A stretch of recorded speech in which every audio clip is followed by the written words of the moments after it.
नमस्कार दोस्तों, आपका स्वागत है हमारे चैनल अननोन डायमेंशन पर। कहानी शुरू करने से पहले आपसे बस एक गुजारिश है।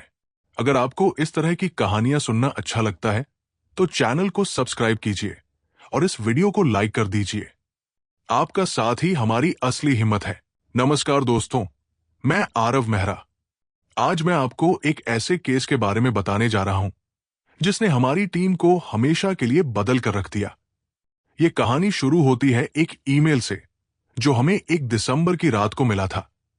वो एक साधारण सी रात थी। हम सब ऑफिस में अपने काम में व्यस्त थे। रिया नए उपकरणों को टेस्ट कर रही थी, विक्रम अपनी पुरानी किताबों में कुछ ढूंढ रहा था और समीर हमारे सामान की जांच कर रहा था। तभी मेरे कंप्यूटर पर एक ईमेल आया। विषय था, मेरा फोरमैन बेहोश है, मदद चाहिए। ईमेल में एक वीडियो अटैचमेंट था। जब हमने वो वीडियो देखा तो हमारे होश उड़ गए। वो एक सिक्योरिटी कैमरे का फुटेज था जो एक जंगल के बीच बने ऑफिस में लगा था। वीडियो में एक आदमी दिख रहा था जो अचानक डर जाता है, लाइट टिमटिमाने लगती है और फिर दरवाजा तड़ाक की आवाज के साथ टूट जाता है।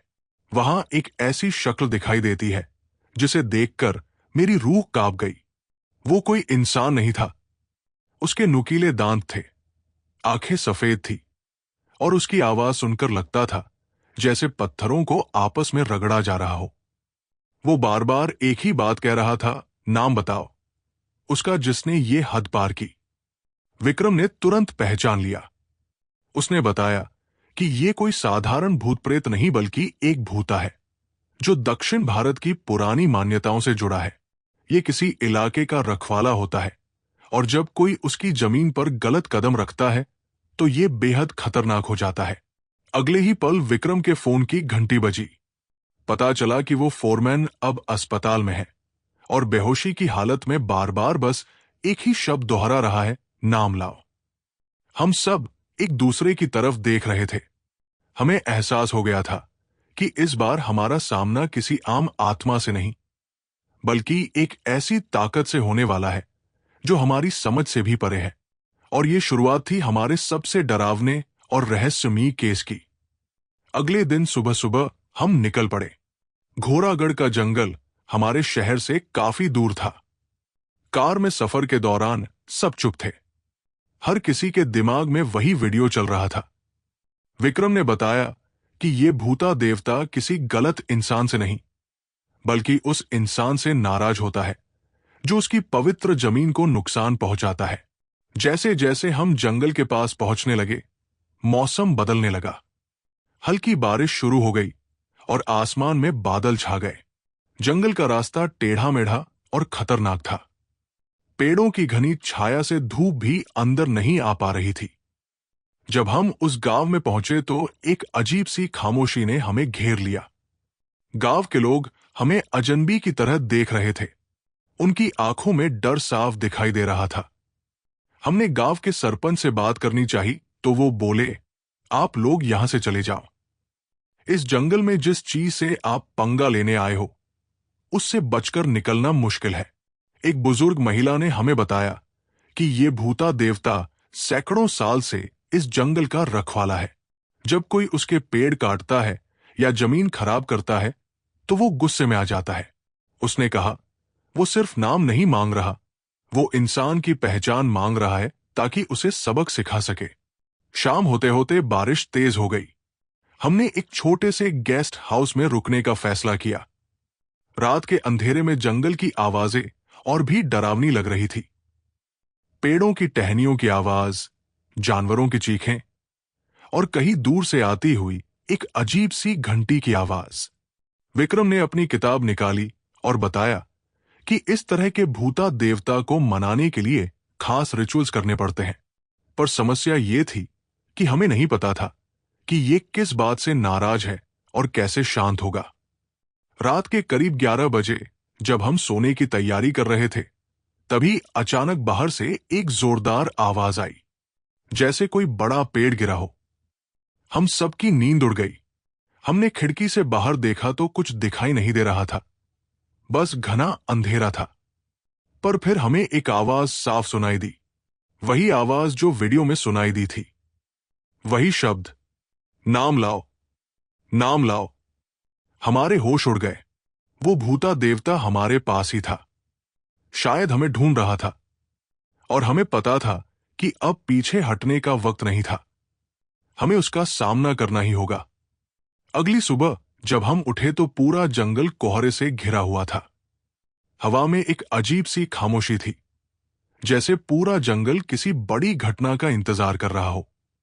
हमने तय किया कि आज उसी जगह जाएंगे जहां वो सिक्योरिटी फुटेज बना था। जैसे जैसे हम जंगल के अंदर गए, वैसे वैसे हमारे उपकरणों ने काम करना बंद कर दिया। रिया का ईएमएफ मीटर पागलों की तरह घूमने लगा। हमारे वॉकी टॉकी में सनसनाहट की आवाज आने लगी। विक्रम ने कहा, यह कोई टेक्निकल प्रॉब्लम नहीं है, ये उसकी मौजूदगी है। जब हम उस ऑफिस के पास पहुंचे तो वहां का नजारा देखकर हमारे होश उड़ गए। दरवाजा अभी भी टूटा पड़ा था, लेकिन अब उस पर अजीब निशान बने हुए थे, जैसे किसी ने नाखूनों से खरोंचे हों। आसपास के पेड़ों की छाल भी उखड़ी हुई थी। समीर ने अपना कैमरा चालू किया और हमने अंदर जाने का फैसला किया। अंदर का माहौल और भी डरावना था। हवा में जले हुए लकड़ी की गंध थी, जबकि वहां कोई आग नहीं थी। रिया ने अपना ईवीपी रिकॉर्डर चालू किया और सवाल पूछा, क्या तुम हमसे बात कर सकते हो? तभी अचानक एक तेज आवाज आई, जैसे कोई बड़ा पत्थर छत से गिरा हो। हम सबकी धड़कनें तेज हो गई। विक्रम ने जल्दी से अपनी पुरानी किताब निकाली और कुछ पढ़ना शुरू किया। उसकी आवाज थरथरा रही थी। फिर हमें बाहर से आवाज आई, वही भारी कदमों की आवाज, वही खरोंचने की आवाज, पर इस बार वो आवाजें एक साथ कई दिशाओं से आ रही थी, जैसे हमें चारों तरफ से घेर लिया गया हो। रिया ने डरते हुए कहा, यह क्या है? एक नहीं, कई है। विक्रम ने हैरानी से कहा, नहीं, ये वही एक है, पर वो खुद को कई जगह महसूस करवा रहा है। ये उसकी ताकत है। तभी हमारे सामने की खिड़की से एक काले रंग की छाया तेजी से गुजरी। उसके बाद दूसरी तरफ से, फिर तीसरी तरफ से। हम चारों एक दूसरे के पीठ से पीठ सटाकर खड़े हो गए। हमारे हाथों में टॉर्च थे, पर उनकी रोशनी भी उस अंधेरे को भेद नहीं पा रही थी। अचानक सब कुछ शांत हो गया। बस बारिश की आवाज थी और हमारी धड़कनों की आवाज। फिर एक आवाज साफ सुनाई दी, बिल्कुल हमारे पीछे से, तुम क्यों आए हो? हमने तेजी से पीछे मुड़कर देखा। वहां कोई नहीं था, पर उसकी हंसी की आवाज पूरे जंगल में गूंज रही थी। वो हंसी डरावनी थी, जैसे कोई पागल हंस रहा हो। हमने वहां से निकलने का फैसला किया, पर जैसे हमने दरवाजे की तरफ कदम बढ़ाया, वो दरवाजा अपने आप जोर से बंद हो गया। हम अंदर फंस चुके थे और उसकी हंसी लगातार जोरों पर थी। दरवाजा बंद होते ही हमारे अंदर एक सन्नाटा छा गया। उस भूता देवता की हंसी अब बंद हो चुकी थी, लेकिन उसकी मौजूदगी अभी भी कमरे में महसूस हो रही थी। हवा में जले हुए लकड़ी की गंध और भी तेज हो गई थी। विक्रम ने अपनी किताब खोली और तेजी से पन्ने पलटने लगा। उसके हाथ कांप रहे थे। मुझे याद है, इसके बारे में यहां लिखा है, ये भूता देवता सिर्फ उसी का नाम लेता है जिसने उसकी जमीन को नुकसान पहुंचाया है। अचानक रिया का ईवीपी रिकॉर्डर अपने आप चालू हो गया। उसमें से वही आवाज आई, नाम चाहिए, नाम। समीर ने दरवाजा खोलने की कोशिश की, लेकिन वो हिल भी नहीं रहा था, जैसे कोई बाहर से उसे पकड़े हुए हो।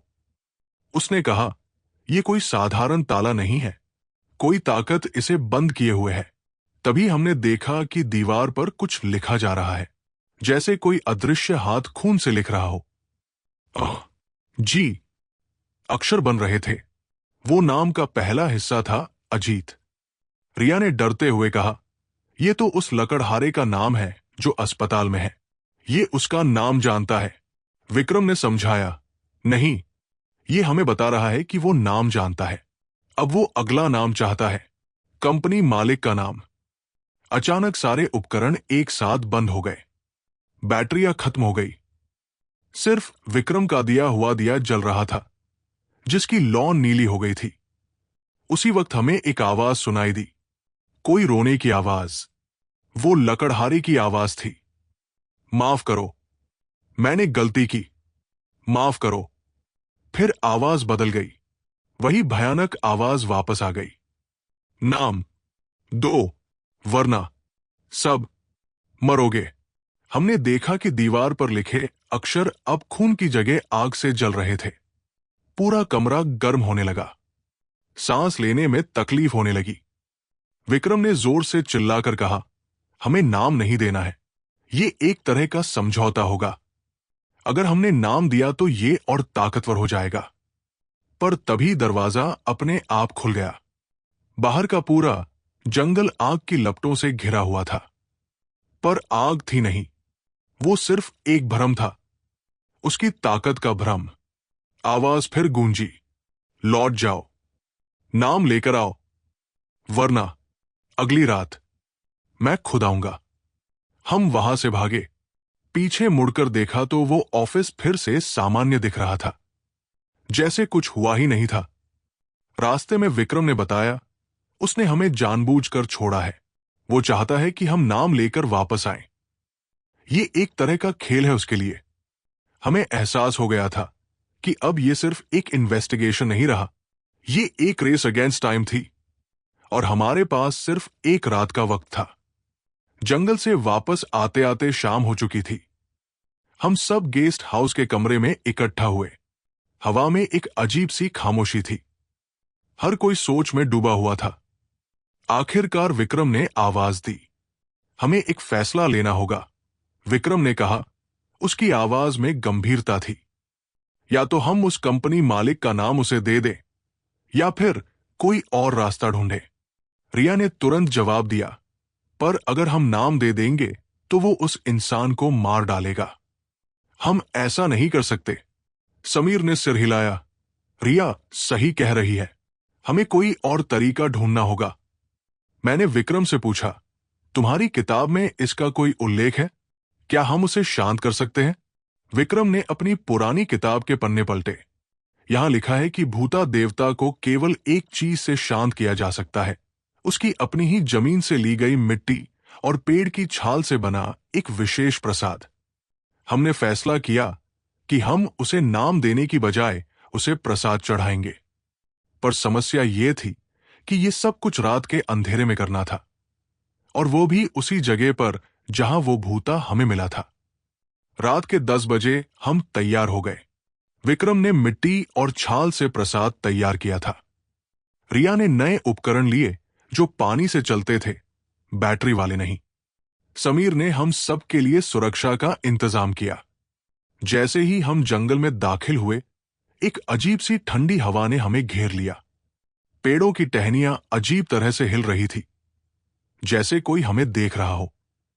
विक्रम ने फुसफुसाकर कहा, वो जानता है कि हम आ रहे हैं, तैयार रहो। जब हम उस जगह पर पहुंचे तो वहां का नजारा बदल चुका था। जमीन पर अजीब निशान बने थे और हवा में एक मीठी सी गंध थी, जैसे फूलों का रस। हमने प्रसाद रखना शुरू किया। विक्रम मंत्र पढ़ रहा था। तभी अचानक एक जोरदार हवा का झोंका आया। प्रसाद की थाली उड़ गई और फिर वो आवाज फिर से गूंजी, धोखेबाज, तुमने नाम नहीं दिया। हमारे चारों तरफ की हवा ठंडी पड़ गई। पेड़ों से एक अजीब सी आवाज आने लगी, जैसे कोई रो रहा हो। वो रोना धीरे धीरे हंसी में बदल गया, वही डरावनी हंसी। विक्रम ने जोर से कहा, भागो, अभी भागो। हम वहां से भागे। पीछे से उसकी हंसी की आवाज आ रही थी, तुम भाग नहीं सकते, मैं आऊंगा तुम्हारे पास। हम गेस्ट हाउस पहुंचे तो सबके चेहरे पर डर साफ था। हम पूरी तरह हार चुके थे। अब वो भूता देवता हमारे पास आने वाला था, और हमें पता था कि अब कोई रास्ता नहीं बचा था। रात बढ़ती गई और हम इंतजार करते रहे उसके आने का। रात के 2 बजे थे। हम सब गेस्ट हाउस के कमरे में जाग रहे थे। हर आवाज पर हमारी नजरें दरवाजे की तरफ जा रही थी। अचानक बाहर से एक भयानक आवाज आई, जैसे कोई बड़ा पेड़ टूट रहा हो। विक्रम ने कहा, वो आ गया है, तैयार रहो। हमने देखा कि खिड़की के बाहर दो चमकती हुई आंखें थी, जैसे जलते हुए कोयले। वो आंखें हमें घूर रही थी। फिर एक गहरी आवाज गूंजी, तुमने वादा खिलाफी की, अब तुम्हें सजा मिलेगी। दरवाजा जोर से हिलने लगा, लकड़ी के तख्ते चटकने लगे। समीर ने दरवाजे को रोकने की कोशिश की, लेकिन वो टूटकर अंदर आ गया। वो वहां खड़ा था, उसका असली रूप, 7 फीट लंबा, काले रंग का शरीर, सींग जैसे नुकीले उभार और आंखें जिनमें आग जल रही थी। उसके हाथ में एक विशाल कुल्हाड़ी थी। रिया चिल्लाई, हमें माफ कर दो, हम तुम्हारी जमीन का सम्मान करते हैं। लेकिन वो आगे बढ़ता रहा, उसकी हर कदम से कमरा कांप रहा था। विक्रम ने जल्दी से अपना ताबीज निकाला और मंत्र पढ़ना शुरू किया। तभी एक अजीब बात हुई, भूता देवता रुक गया। उसने अपना सिर झुकाया और विक्रम के ताबीज की तरफ देखने लगा। उसकी आंखों की आग धीमी पड़ने लगी। वो बोला, ये ताबीज तुम्हें कहां मिला? विक्रम ने डरते डरते जवाब दिया, ये मेरे दादाजी का है, वो तुम्हारे जंगल के पुजारी थे। ये सुनकर भूता देवता का रूप बदलने लगा। उसका क्रोधित चेहरा शांत हो गया। वो बोला, तुम पुरोहित के वंशज हो, तुम्हें यहां आकर मेरी पूजा करनी चाहिए थी, न कि मेरा विरोध। हम सब हैरान रह गए। विक्रम ने झुककर प्रणाम किया, मुझे माफ कर दीजिए, मैं नहीं जानता था। भूता देवता ने अपनी कुल्हाड़ी नीची की, मैं तुम्हें माफ करता हूं, पुरोहित के वंशज के लिए, पर इस जंगल को छोड़ दो और कभी वापस मत आना। इतना कहकर वो धीरे धीरे पीछे हटा और अंधेरे में गायब हो गया। बाहर का तूफान शांत हो गया, पक्षियों की आवाज सुनाई देने लगी। सुबह हो चुकी थी, हम बच गए थे, एक चमत्कार से। विक्रम के पूर्वजों के सम्मान ने हमारी जान बचाई थी। जाते जाते हमने वादा किया कि हम इस जंगल और उसके रहस्य को कभी नहीं उजागर करेंगे। कभी कभी कुछ रहस्यों को रहस्य ही रहने देना चाहिए। तो दोस्तों, वीडियो पसंद आए तो लाइक करें, सब्सक्राइब और बेल आइकन दबाना ना भूलें।